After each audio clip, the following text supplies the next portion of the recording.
Welcome back to the deep dive. Today we are strapping on our helmets, grabbing our clipboards, and really diving headfirst into, well, the ultimate intersection of elite skill and just explosive athletic performance. Right. And we're not looking at a whole season's worth of highlights. No, not at all. We are zeroing in on a single dominant 175-yard game that Bijan Robinson dropped on the Tampa Bay Buccaneers. That was week 15. Week 15. And our mission today is really to cut through the noise, the week-to-week stats, and figure out why.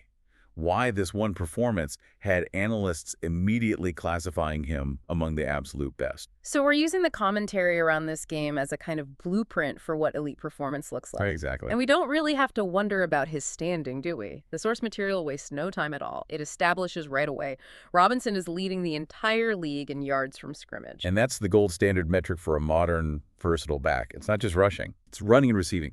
Total offensive output. And when the discussion about him starts, he is instantly, grouped with these rare talents. Like who? Specifically Christian McCaffrey and Mark Gibbs. Wow, okay. And when analysts put you in that tier, you've gone beyond just good. You're in unicorn territory. And this game, this 175-yard showing, that was the proof. The perfect storm of evidence. He had 76 rushing yards and almost 100 receiving. It just validated that elite status completely. Okay, let's unpack that idea of the unicorn then, the dual threat dynamo, because that seems to be the core of his strategic advantage. It is. He's not just a great traditional runner. The commentary seems almost obsessed with his skills outside of the backfield. It's his defining feature, and it's what creates these catastrophic personnel mismatches for the defense. The analysts, they just repeatedly emphasize his wide receiver skills. And that phrasing is important. It's very important. It signals that he runs routes and catches passes with a fluid, reliable technique you'd expect from a dedicated receiver. Not a running back. Not a running back, no. And this isn't just theory, right? The sources give us some brilliant, immediate examples. Let's talk about the play where the offense puts him out wide in an empty formation. So for anyone listening who might not be familiar, that means there's no running back lined up behind the quarterback. Right. They've essentially replaced that back with a fifth receiver. But the receiver is Robinson. And that move alone is a defensive coordinator's nightmare, because who do you put on him? Exactly. If you line up a traditional linebacker across from him in the slot, which is what defenses normally do against heavier sets, you're immediately vulnerable. And what happened on the play? He took that isolation, that matchup, and still managed to sort of pick and thread his way through the coverage for a 5-yard gain. Which doesn't sound like a lot, but it's that efficiency from a weird alignment that just keeps the chains moving. It keeps the defense totally unbalanced. So that's him deployed as a receiver, but his skills also show up in more traditional running back roles. Let's talk about that simple dump-off pass he got from Cousins on a 2nd and 12. Most backs catch that, square up, and just fall forward for maybe 6 yards. Yeah, take the tackle. Right. But Robinson isn't most backs. He gets the ball and immediately executes what the commentary called a nice move.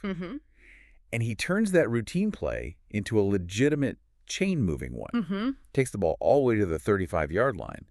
And what's crucial there is the context. Okay. The commentator notes he broke away from Jacob Parrish, which sets up a third and manageable. So why is naming Parrish specifically important there? Well, it adds weight to this whole elusiveness factor we're about to get into. Parrish is a rookie.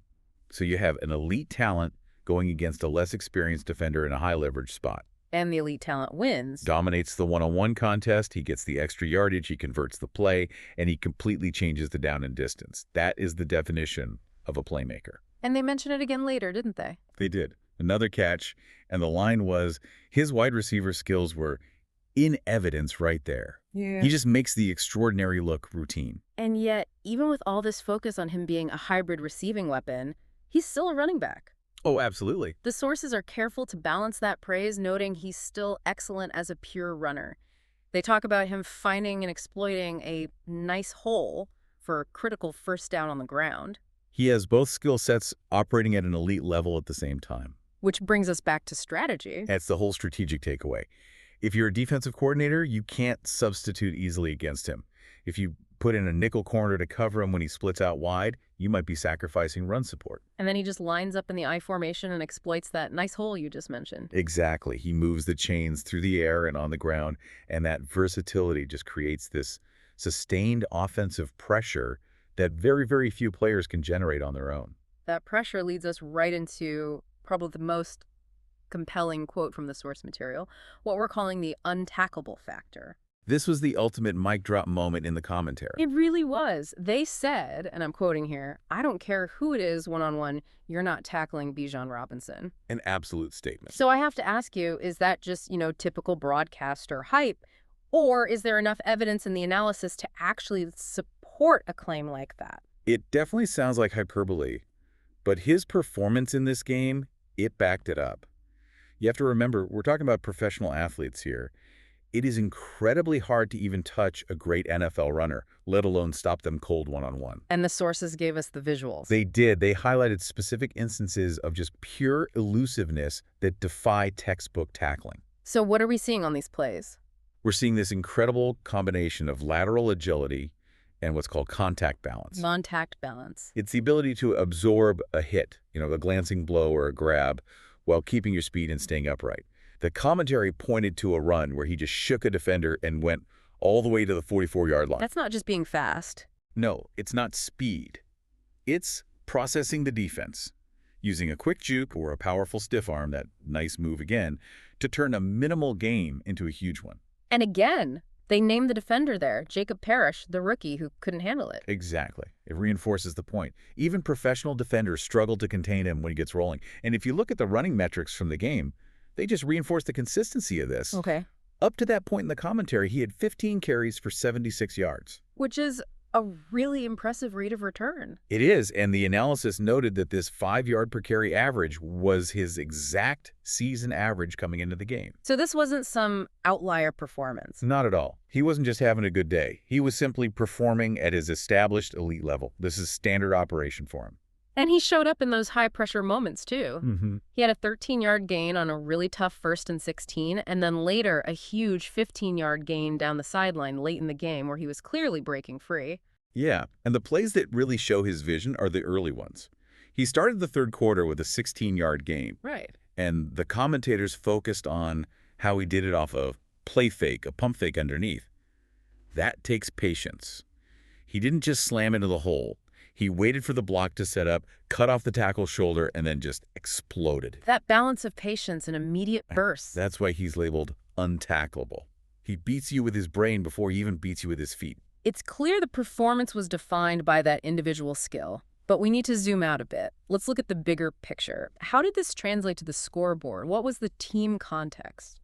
Well, his impact was felt immediately. His touchdown run, a really determined move to the outside and into the end zone, was a massive turning point. The sources described it as a play that brought up a 14-point game on the cusp of going to 7. a huge swing. A huge swing. And right after that, they went for a 2-point conversion.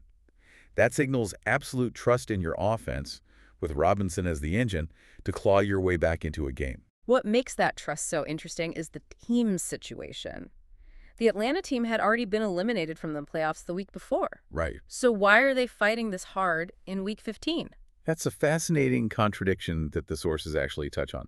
The commentators, they acknowledge the elimination, but then they still talk about his importance down the stretch to try to secure the division title and a home game in the playoffs. Wait, but if they were eliminated, why even bring up the division title? I think it speaks to his perceived role within the franchise. The analysts weren't just covering that one-game score. They were talking about the future, the ceiling of this team. So his performance was more than just stats for a meaningless game. Exactly.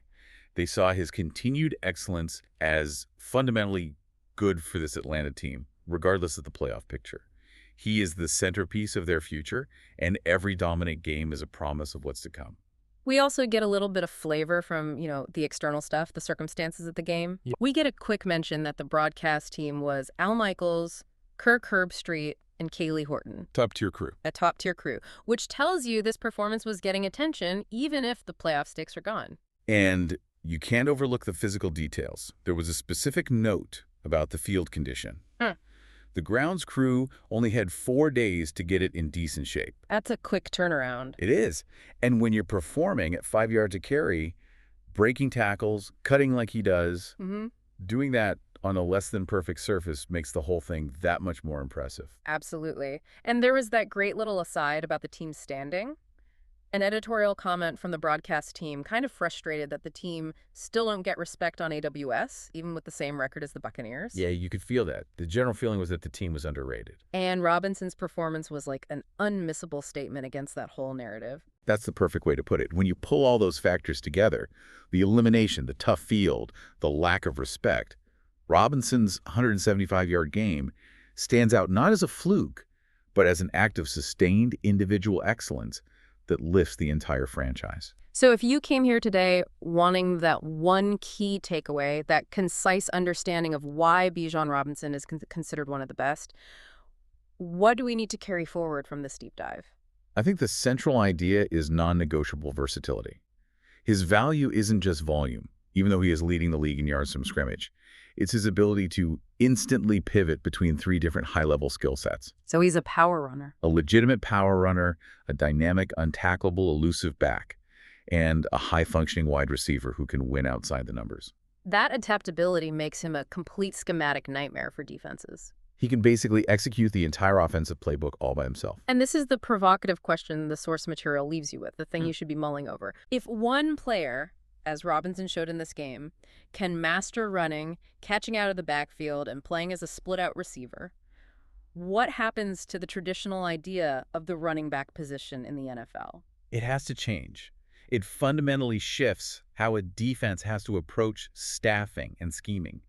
You can no longer just rely on your standard run-stuffing linebackers. It's not enough anymore. You are forced to evolve.